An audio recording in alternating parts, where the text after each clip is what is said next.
우리가 살아감에 있어서 무엇을 생각하고 또 무엇을 듣고 보는가에 따라서 우리 인생이 달라집니다. 신앙도 그러합니다.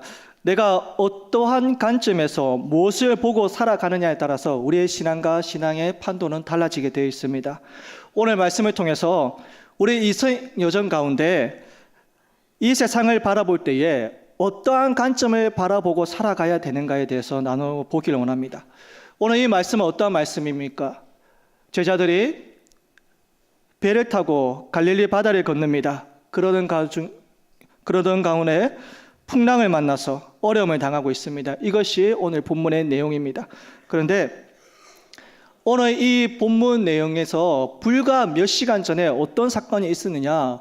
오병이어의 사건이, 기적이 있었습니다. 우리가 다 알고 있습니다. 남자 5,000명이 그리고 어린 아이와 여자까지 포함한다면 수천 명, 수만 명이 되는 그 사람들이 떡 5개와 물고기 2마리로 먹고 남음이 있었습니다. 그러한 기적을 체험했습니다. 그곳에 있는 많은 무리들이 먹어도 떡이 줄지 아니하고 물고기가 줄지 않는 기적을 체험했습니다. 불과 몇 시간 전만 해도 그 기적 가운데 제자들은 있었고 예수님은 함께하였습니다. 그분과 함께하면 내 인생에, 내 삶 가운데 기적이 넘쳐날 것 같고, 예수님과 함께하면 내 인생이 평탄해질 것 같고, 그리고 예수님과 함께하면 내 인생의 모든 문제가 해결될 것 같습니다. 불과 몇 시간 전에 그러한 사건이 있었습니다. 그런데 지금은 어떠합니까? 얼마 지나지 않아 그 제자들은 갈릴리 바다에서 풍랑을 경험하고 있습니다. 이 풍랑이 어찌 심한지 죽게 되었다라고 하고 있습니다. 22절에 이렇게 기록하고 있습니다.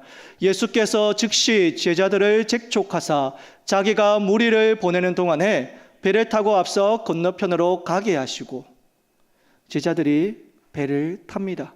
그런데 이런 말씀이 있습니다. 예수께서 즉시, 이 즉시란 말은 무엇입니까? 오병이어의 기적이 일어났던 바로 그 즉시, 기적이 일어났던 그 다음 바로 예수님께서는 재촉하여 제자들을 바다로 보내십니다. 이 재촉하다는 단어는 어떠한 의미입니까? 강제적으로, 억지로 하다는 뜻을 가지고 있습니다. 예수님은 그 제자들을 배에 태우시는데 그냥 태우시는 것이 아니라, 그들이 원해서 탄 것이 아니라 예수님이 강제적으로, 억지로 재촉하여서 그 배에 태웁니다. 그때가 언제입니까? 마가복음 6장 47절에 이렇게 기록하고 있습니다. 저물매 배는 바다 가운데에 있고, 그때가 언제입니까? 저물었다는 것입니다. 해가 저물었을 때에 예수님은 제자들을 배에 태웠습니다. 해가 저물면 보통 몇 시입니까? 넉넉 잡아서 7시에서 8시면 해가 집니다. 사랑하는 성도 여러분들, 이 부분에서 잘 이해가 가지 않습니다. 조금 전만 해도 오병이어의 기적을 통해서 그 자리가 기적의 자리였고 그 자리가 은혜의 자리였습니다. 조금 더 머물러도 되고, 아니, 해가 졌으니 잠을 자고 다음 날에 가도 됩니다. 그런데 왜 예수님은 제자들을 강제적으로, 억지로 재촉하여서 배를 태웁니까? 첫째로, 왜 예수님은 재촉하여 배를 태웠는가? 이 질문에 대해서 우리는 이해가 되지 않습니다. 요한복음 6장 18절에 이렇게 기록합니다. 큰 바람이 불어 파도가 일어났더라. 배를 타고 간지 얼마 되지 않아서 풍랑을 만납니다. 그런데 어떠한 풍랑이냐? 오늘 본문 14장 24절에 이렇게 기록합니다. 바람이 거스름으로 물결로 말미암아 고난을 당하였더라. 이 풍랑을 오늘 본문에서는 그냥 풍랑이라 하지 아니하고 고난으로 비유하고 있습니다. 고난이라 말하고 있습니다. 제자들은 지금 고난의 한가운데 있습니다. 죽음의 공포 한가운데 있습니다. 그런데 이 공포가 언제까지 지속되느냐? 25절에 이렇게 기록합니다. 밤 사경에 예수께서 바다 위로 걸어서 제자들에게 오시니, 밤 사경이라고 말씀합니다. 밤 사경이 언제냐? 새벽 3시에서 6시입니다. 해 저물었을 때부터 밤 사경까지, 저녁 7시에서 8시부터 그 다음날 새벽 3시에서 6시까지 짧게 잡아서 6시간, 길게 잡으면 9시간 동안 그들은 그 바다 한가운데서 그 배 위에서 그 풍랑으로 인하여서 고난을 당하고 있습니다. 사투를 벌이고 있습니다. 마가복음 6장 48절에 이렇게 기록합니다. 바람이 거스름으로 제자들이 힘겹게 놓아줬는 것을 보시고 그들은 그 풍랑의 고난 가운데 어떻게든 살아보려고 그 노 한자로 잡고 버티고 있습니다. 살기 위해서 노를 젓고 있는 것입니다. 죽음 앞에서 살기 위해서 발버둥 치고 있는 것입니다. 사랑하는 성도 여러분들, 그렇다면 이 배는 누가 태운 것입니까? 이 밤에 누가 이 배를 태워서 그 바다 한가운데로 보냅니까? 누가 태웠습니까? 예수님이십니다. 그렇다면 이 바다 한가운데서 풍랑을 맞아서 죽을 고난을 당하고 있는 그들의 고난은 누구의 책임입니까? 왜 하필이면 예수님은 그 저녁에 배를 태워서 제자들을 보내십니까? 그들은 예수님께서 타라는 배에 탔고 예수님의 말씀에 순종한 것밖에 없습니다. 그런데 그 순종 가운데 풍랑을 만나서 고난 가운데 있습니다. 주의 말씀에 순종한 삶 가운데 오는 이 고난의 풍랑에 대해서 우리조차도 이해하기가 쉽지 않습니다. 예수님 잘 믿고 그 어느 누구보다 예수님 말씀을 전심으로 따랐습니다. 그런데 이렇게 다른 자에게 오는 고난에 대해 지금 이 시대에 살아가는 우리들도 이해할 수 없습니다. 왜 예수님은 강제적으로 제자들을 배에 태웠을까요? 두 번째로 이해되지 않는 부분이 있습니다. 왜 하필이면 밤 사경에 오셨는가? 25절에 이렇게 기록합니다. 밤 사경에 예수께서 바다 위로 걸어서 제자들에게 오시니, 예수님의 제자들은 바다를 잘 아는 자들입니다. 그 제자들 중에 직업도 어부가 있습니다. 그래야 그들은 바다를 잘 알고 있습니다. 노 젓는 법도 알고 있고 배를 움직이는 방법도 알고 있고 그들은 배와 그리고 이 바다를 잘 알고 있습니다. 그런데 그들이 고난을 당하여서 이제는 죽었다라고 벌벌 떨고 있습니다. 왜 그렇습니까? 이 풍랑의 고난이 그들의 한계를 뛰어넘었기 때문에 그렇습니다. 살아보기 위해서 노를 젓고 사투를 벌이고 있습니다. 천지를 창조하시고 세상 만물을 창조하시고 안에 계신 곳이 없다고 하신 그 하나님께서 왜 고난 당할 때에, 고난이 시작할 때에 그 순간 바로 오시지 않으십니까? 그 고난에서 이제야 죽었구나, 살 길이 없구나, 모든 것을 포기하는 그 순간에 오십니까? 예수님 말씀에 순종하며 살아가는데 왜 고난과 고통의 가운데 있어야만 합니까? 예수님께서 나의 아픔과 눈물을 아시면서 왜 그 아픔과 눈물을 거두어 가시지 않으십니까? 세 번째로 이해되지 않는 부분이 있습니다. 왜 베드로는 물에 빠져야 하는가입니다. 베드로는 물 위를 걸어오시는 예수님을 보고 이렇게 외칩니다. 28절에 이렇게 기록합니다. 베드로가 대답하여 이르되 주여, 만일 주님이시거늘 나를 명하사 물 위로 올라하소서 하니, 예수님이 물 위를 걸어오고 계십니다. 베드로는 그 예수님을 보고 외칩니다. 예수님, 나도 그 물 위를 걷게 하여 주시옵소서. 예수님이 베드로 보고 걸어오라고 하십니다. 허락하십니다. 베드로는 예수님을 바라보고 걸어갑니다. 그런데 잠시, 아주 잠시 옆에서 치는 거센 파도와 그 바람을 보게 됩니다. 그리고 무서워합니다. 물에 빠져버립니다. 왜 예수님은 자신을 바라보고 자신을 향해 오는 이 베드로를 끝까지 지켜주지 아니하십니까? 거센 바람으로 인하여서, 큰 파도로 인하여서 흔들리는 그 베드로의 믿음을 예수님께서는 왜 붙잡아 주지 아니하십니까? 사랑하는 성도 여러분들, 이 세 가지의 질문에 대해서 무엇이라 대답하겠습니까? 이 세 가지의 문제로 인하여서 때로는 교회를 떠나기도 합니다. 때로는 상처를 받고 고통스러워하기도 합니다. 이 말씀을 묵상하는 가운데 이찬수 목사님의 책을 읽게 됐습니다. 이찬수 목사님은 관점의 차이라고 이야기를 합니다. 나의 관점에 내려놓지 않고서는 이 말씀을 해석할 수 없다는 것입니다. 그래서 사랑하는 성도 여러분들, 이 질문에 대한 답을 예수님의 관점에서 저와 여러분이 함께 찾아보기 원합니다. 우리가 보는 눈과 하나님의 보는 눈이 다르다는 것입니다. 우리의 관점과 하나님의 관점은 다릅니다. 첫 번째, 예수님의 관점은 무엇이냐? 소란한 세상에서 나오길 원하십니다. 예수님은 왜 그렇게 제자들을 재촉하시면서 강제적으로 배에 태웠습니까? 오병이어의 사건을 기억하시길 바랍니다. 그 기적을 통하여서 세상 사람들은 그들을 주목하였습니다.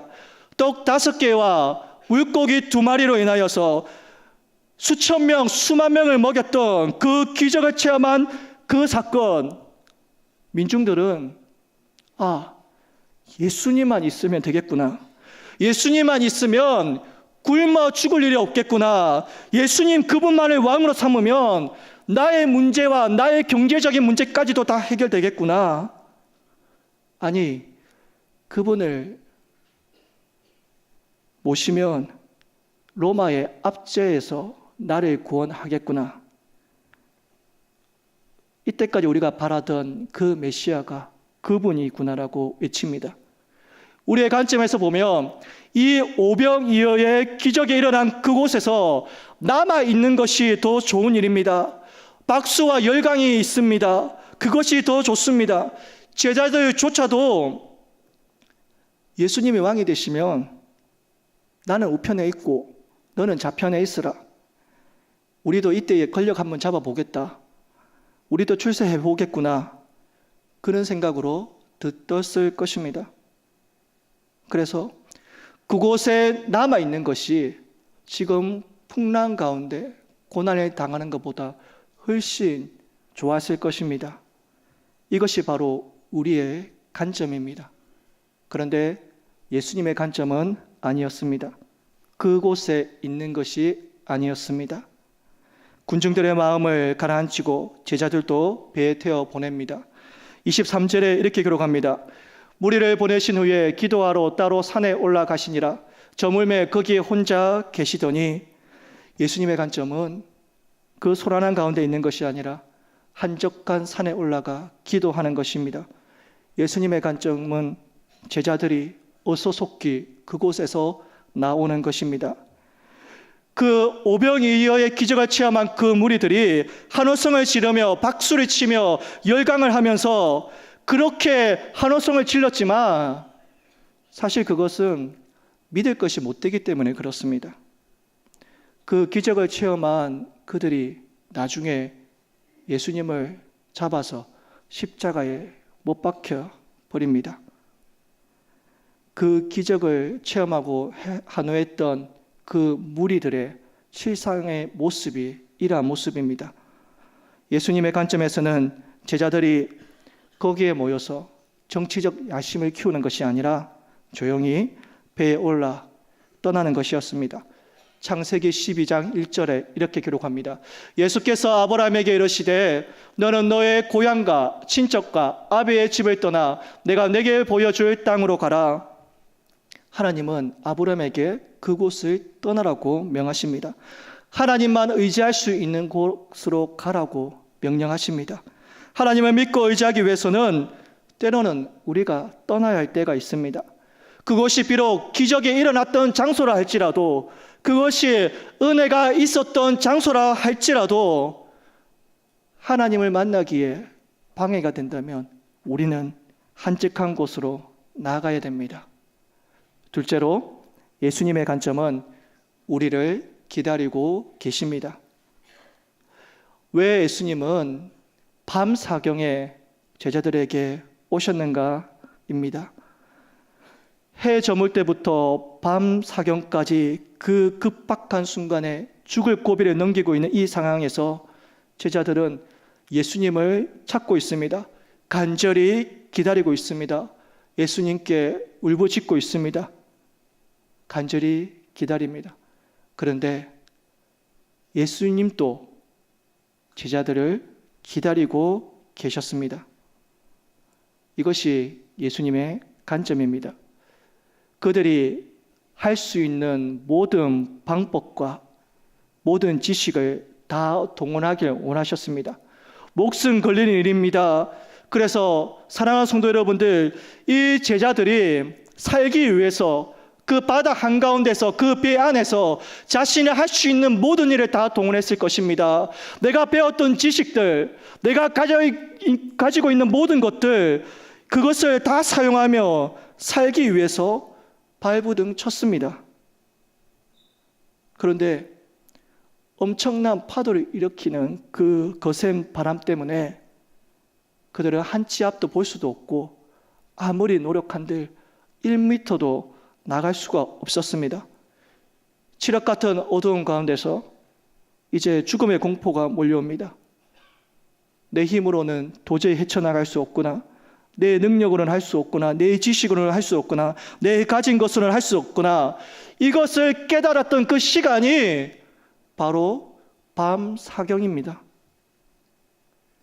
바닷가나 수영장에서 응급구조를 하는 사람들의 얘기를 들어보면 물에 빠진 사람이 살려달라고 마구 소리칠 때에 구조하지 않는다고 합니다. 시간이 조금 지나 그가 지쳐 있을 때에 구조하기가 더 안전하다고 합니다. 우리는 지금 도와달라고 안타깝게 간구하지만 아직 주님이 간섭할 때가 아니다라고 말씀하십니다. 그러나 사랑하는 성도 여러분들, 기억하셔야 합니다. 하나님께서는 반드시 오십니다. 우리의 도움은, 우리를 도와주실 그 하나님께서는 반드시 임하십니다. 하나님은 절대로 우리를 고와 같이 버려두지 아니하신다라고 약속하셨습니다. 하나님은 우리가 고난과 절망에 빠져 있을 때에 가장 가까운 데에 계십니다. 우리의 실패 속에, 고난 속에 함께 계십니다. 우리가 절망하고 죽어가고 이제 끝이다라고 생각할 때에, 그때에 하나님은 움직이십니다. 우리가 생각하는 시간과 힘을 포기하면 그때 하나님이 움직입니다. 우리의 교만이 꺾어지는 그 순간 하나님이 일하시는 순간입니다. 그 풍랑 가운데 예수님이 걸어오십니다. 모든 방법과 모든 수고를 사용했지만 1m도 나갈 수 없었던 그 제자들에게, 이제 죽었구나라고 공포에 휩싸인 그 제자들에게 예수님이 찾아오십니다. 그리고 이렇게 말씀하십니다. 27절에 이렇게 기록합니다. 예수께서 즉시 이르시되 안심하라, 나니 두려워하지 말라. 예수님은 우리에게 평안함과 이루함을 주십니다. 세 번째로 예수님의 관점은 시선을 예수님께 고정하길 원하십니다. 베드로가 예수님께 외칩니다. 만일 주시거든 나로 하여금 물 위로 오라 하소서라고 외칩니다. 그리고 베드로는 물 위를 걷습니다. 그런데 얼마 되지 않아 그 그 거센 파도와 풍랑을 인하여서 물에 빠집니다. 예수님이 허락하셨고 예수님이 오라 하시고 그랬는데 왜 예수님은 베드로가 물에 빠지는 것을 그저 바람만 보고 계십니까? 예수님께서는 거센 바람도 막아주시고 큰 파도도 막아주시고 그래서 베드로가 물에 빠지지 않도록 끝까지 붙잡아 주시도 되지 않습니까? 그런데 왜 베드로는 물에 빠집니까? 예수님을 향하여서 나갈 때에 그분을 바라보고 나갈 때에 내 주위의 모든 환경까지도 예수님이 다 해결해 주시면 안 되는 것입니까? 그런데 예수님의 관점은 내 주위의 환경과 그 여건과 상황이 해결되는 것이 먼저가 아니라 예수님을 바라보는 것이 먼저라고 말씀하십니다. 예수님의 관점은 우리의 상황을 변화시키는 것이 아닙니다. 예수님의 관점은 우리의 여건을 변화시키는 것이 아닙니다. 예수님의 관점은 우리의 환경을 변화시키는 것이 아닙니다.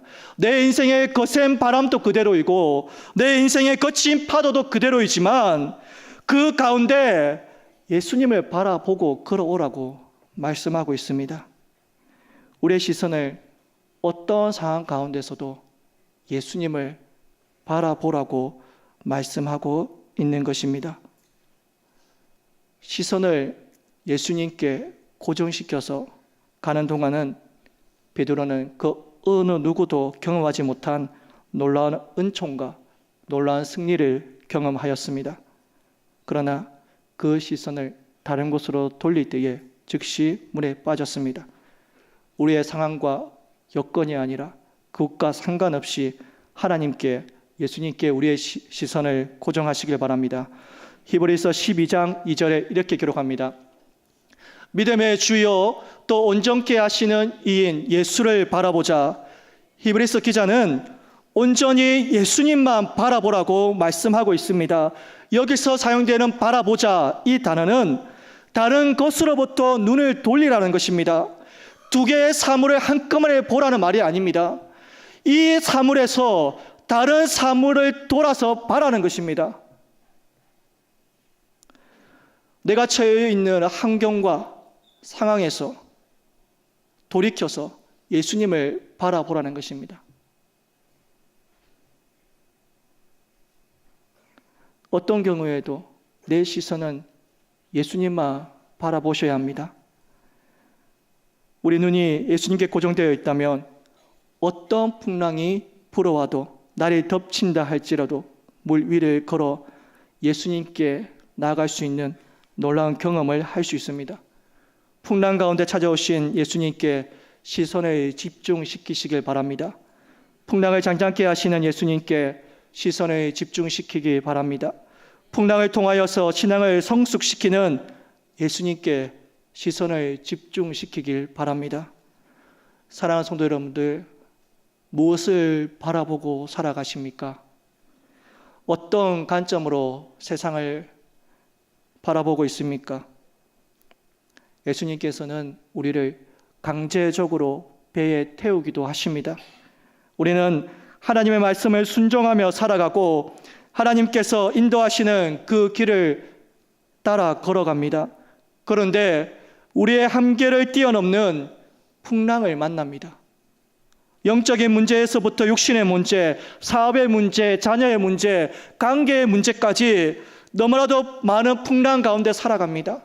그리고는 실패하며 살아갑니다. 그래도 어떻게 하든지 이겨보려고 내 모든 방법과 지식을 강구하며 버팁니다. 하지만 우리는 깨닫습니다.